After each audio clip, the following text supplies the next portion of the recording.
Hello guys, तो आज का जो हमारा क्वेश्चन है इसमें हमें दे रखा है the initial position of a object at a rest is given by 3 i cap minus 8 j cap it's move with constant acceleration and reaches to the position 2 i cap plus 4 j cap after 4 second what is its acceleration. और यहाँ पे हमें 4 option दे रखे हैं।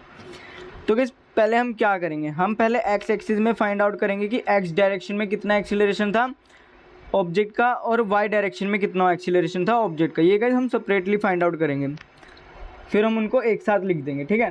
तो पहले मैं find out करूँगा कि एक्स डायरेक्शन में ऑब्जेक्ट का डिस्प्लेसमेंट कितना हुआ है।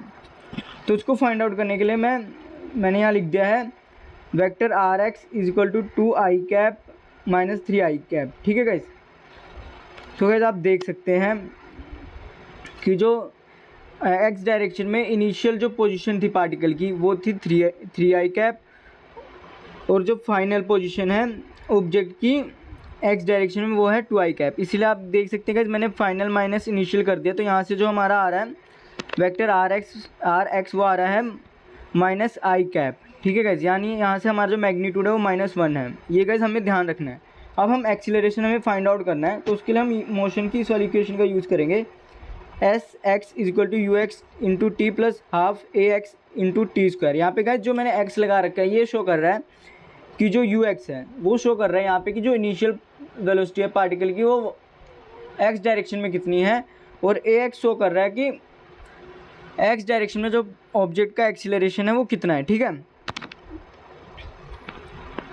तो गाइस हमें पता है कि ऑब्जेक्ट रेस्ट से स्टार्ट हो रहा है, यानी कि जो यू एक्स होगा वो 0 हो जाएगा। इसीलिए आप देख सकते हैं मैंने यहाँ यू एक्स रख दिया 0, टी की जगह पुट किया 4, ए एक्स इसे हमें फाइंड आउट करना है और टी की जगह पुट कर दिया 4 और उसका स्क्वायर कर दिया है, और एस एक्स की जगह रख दिया -1। तो यहाँ इस पूरे को सॉल्व करके जो एक्स डायरेक्शन में एक्सीलरेशन आ रहा है ना वो आ रहा है -1/8। ये आ रहा है एक्स डायरेक्शन में एक्सीलरेशन, ए एक्स जो आ रहा है वो आ रहा है -1/8। अब हम वाई डायरेक्शन में फाइंड आउट करेंगे कि एक्सीलरेशन कितना होगा। उसके लिए पहले हमें डिस्प्लेसमेंट फाइंड आउट करना पड़ेगा कि वाई डायरेक्शन में कितना हुआ, नेट डिस्प्लेसमेंट कितना हुआ है। तो उसके लिए हम क्या करेंगे, vector R Y is equal to 4 j cap minus फिर ब्रैकेट में -8 j कैप लिख देंगे, और इस पूरे को सोल्व करके जो वेक्टर आर वाई आ रहा है वो आ रहा है 12 j कैप। यानी कि वाई डायरेक्शन में जो डिस्प्लेसमेंट हुआ है वो हुआ 12 हुआ है, ठीक है गाइज। और गाइस हमें क्वेश्चन में कोई यूनिट नहीं दे रखी ना डिस्प्लेसमेंट की कि मीटर में हुआ है या सेंटीमीटर में हुआ है। तो गाइस यहाँ पे हम खुद ही कंसिडर कर लेते हैं मीटर में हुआ होगा, मान लेते हैं। तो यहाँ पे जो हमारा मैग्नीट्यूड आ रहा है वाई डायरेक्शन में डिस्प्लेसमेंट का वो आ रहा है 12।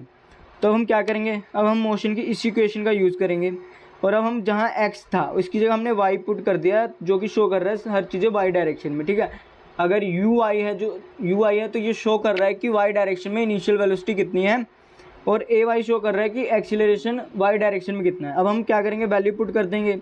ऑब्जेक्ट इनिशियल से ऑब्जेक्ट जो है वो रेस्ट से स्टार्ट हो रहा है, इसका मतलब क्या हुआ कि जो यू आई है वो 0 होगा, ठीक है।